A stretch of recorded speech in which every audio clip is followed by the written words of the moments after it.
I had a chance to talk to Malika Andrews for a minute. And I really love her. I really love her as a broadcaster. She's great. And I just walked up to her. I said, I just want to say I do appreciate your work. And I'm a big fan. And stick with your guns, because I think sometimes people try to shoot her down as if she doesn't know what she was talking about. I think one of the things I looked at in particular was when Malika Andrews talked about the whole thing which was going on with Ime, and said you cannot talk about the woman. And to a man, everybody and different fans, oh, yes, you can. You can talk about, you can put the name out there. No. In the world today, you cannot talk about the victim. I don't care what you do, you can't. And she was making that point. And then there were several people on the panel kept saying, well, you have to do something with her.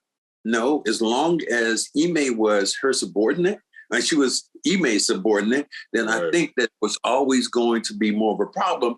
And there's legal ramifications, which, probably the Celtics have discussed, that Ime has discussed, that they didn't want to talk about anything else, or the woman's role, or whoever was the victim, who was the victim, and the victim, and then the perpetrator. So I think they made a fine line about doing that. Another thing I was disappointed by was the fact that I heard from Nia Long, Ime's fiance, and she went on to talk about how she had not heard from anybody in the organization. I'm a big Nia Long fan. I think that, she has to understand too, that I think it's damn if you do, damn if you don't. If Brad reaches out, they're still probably working on those legal things that went along with Ime leaving and him trying to say something that might be picked up publicly. And somebody would say, well, who's going to say anything publicly? If Brad reached out and said something, well, you tell me the last time a conversation has been private in this world, okay? Last time I saw something like that was when Osama bin Laden got killed. Nobody said a word about it until he was looking at guns in front of him. But other than that, there's always things that leak out. So I really feel bad for that situation. I understand where she's going. I had a chance several times to even email her myself, but I just wanted to, at that point, there's privacy and then there's concern about that particular person.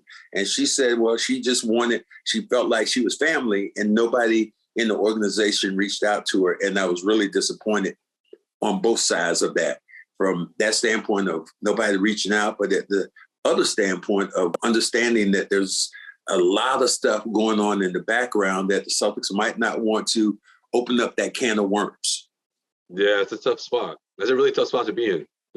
I see both sides. And the moment I heard read the quotes from Nia Long, I was like, man, you know what? That might have crossed my mind, but I never thought to myself, man, I hope the Celtics reached out to her. I hope that it really didn't, if I'm being honest. But when she mentioned it, it was like, man, it's a tough spot. What do you say exactly for the organization, right? Like, sorry you're going through this. Sorry that, we had to remove the coach. I mean, then it's like, well, wait a minute. Maybe she doesn't want to hear that. Maybe she wants to hear the opposite. It's a tough spot to be in. I mean, she said it was messy. And she felt like it wasn't, it shouldn't have been done publicly. But, things in this world now, as long as there's TMZ and all these other things, nothing seems to be off limits when it comes to, Bam and who she is and their child and all that stuff. There's a lot of stuff that, at one time people wouldn't talk about. But now I think it's a whole nother ball of wax. And it's very, what I'll say, finally, I'll just say it's very complicated on both sides. You think you'll see Ime coaching anytime soon? Not that I know of. I think Brooklyn was a good opportunity for him. But I think that when Kyrie said what he said about the documentary and all the things that went along with Kyrie and all the organizations, how do you bring Ime into the fold when you have women who are, or groups who are, activists over, comments and things that happen in the workplace.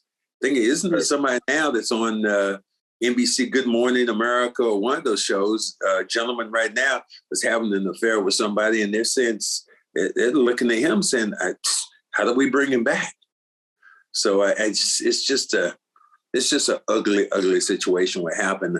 And in Ime's case, is he good enough to be a coach? Yes, outstanding. But in today's world, how often do you get a second opportunity? Yeah. How often does that really happen? For anybody.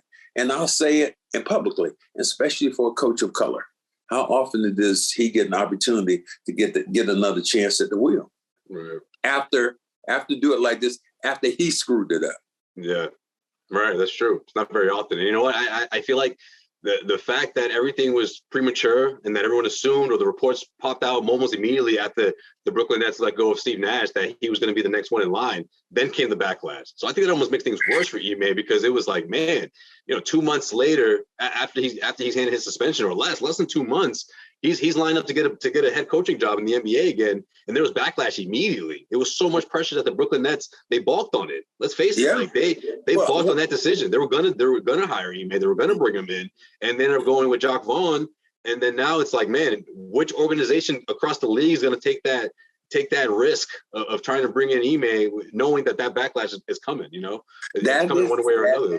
That is so true. And in the market of New York, to do that was going to be tough.